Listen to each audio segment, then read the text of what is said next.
8월 6일 이 시각 주요 뉴스입니다. 6월 경상수지는 497억 3천만 달러 흑자로 집계됐습니다.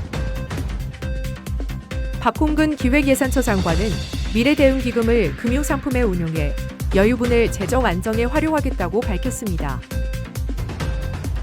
국토교통부는 현대차 등 4개사가 제작 수입 판매한 13개 차종 51만 2,393대에 대해 자발적 리콜을 실시했다고 밝혔습니다.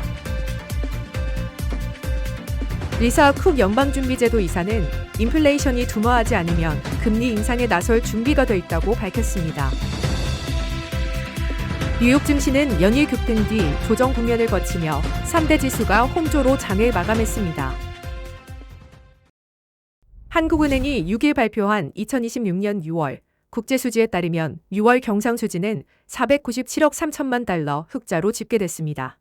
수출은 2,123억 7천만 달러로 전년 동월 대비 84.5% 증가하며 반도체 등 정보기술 품목이 160.4% 증가한 가운데 상품 수지 흑자가 사상 최대를 기록했습니다.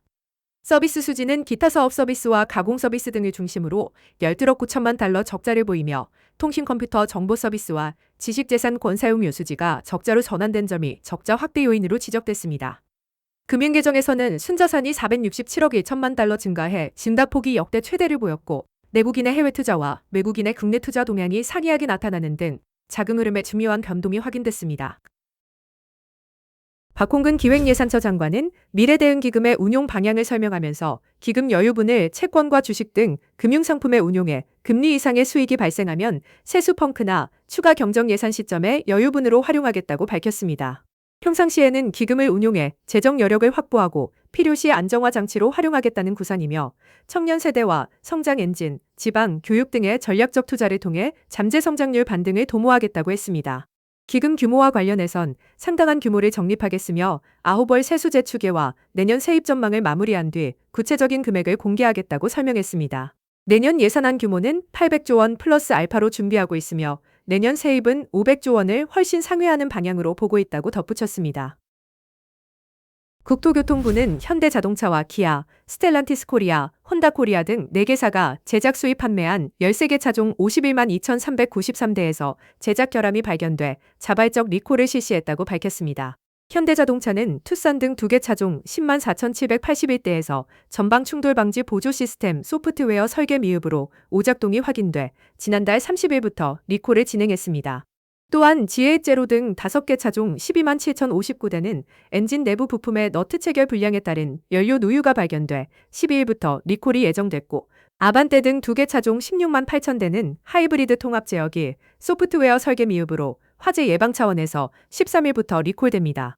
기아는 K-의 등 2개 차종 10만 대에 대해 12일부터 리콜을 실시하고 스텔란티스의 집 체로키 711대와 혼다의 오디세이 2424대도 각각 동력 전달 장치 조립 불량과 후방 카메라 케이스 균열 문제로 리콜이 시행됐습니다. 리사 쿡 연방준비제도 이사는 미국 인플레이션이 둔화하지 않을 경우 기준금리를 인상할 준비가 돼 있다고 말했습니다. 쿡 이사는 알래스카주 행사에서 5해 연속 목표치를 상회하는 인플레이션이 가격 및 임금 결정에 고착화할 위험이 커지고 있다고 설명했습니다. 관세의 영향 약화, 유가 하락 가능성, 인공지능 열풍에 따른 일부 압력 완화에도 불구하고 인플레이션을 연준의 2% 목표치로 되돌리는 것이 최우선 과제라고 강조했습니다. 쿡의 발언은 지난달 더 높은 금리가 필요할 수 있다고 한 발언과 맥을 같이하며 연준 내에서 인플레이션 안정화 필요성에 대한 경계가 지속되고 있음을 보여줬습니다.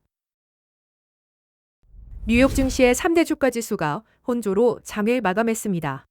다우존스 30산업 평균 지수는 전장보다 264.24포인트 오른 54,349.12에 마감했고 S&P 500 지수는 12.98포인트 떨어진 7,723.54, 나스닥 종합지수는 221.55포인트 밀린 26,363.44에 장을 마쳤습니다. 스페이스X와 에이미터디는 2분기 호실적을 발표했으나 시장은 오히려 투매로 대응하는 흐름을 보였습니다. 구글의 수석 과학자 제프 딘의 퇴사 소식으로 핵심 인공지능 연구 인력 이탈 우려가 제기되며 알파벳의 주가가 약 4% 하락했습니다.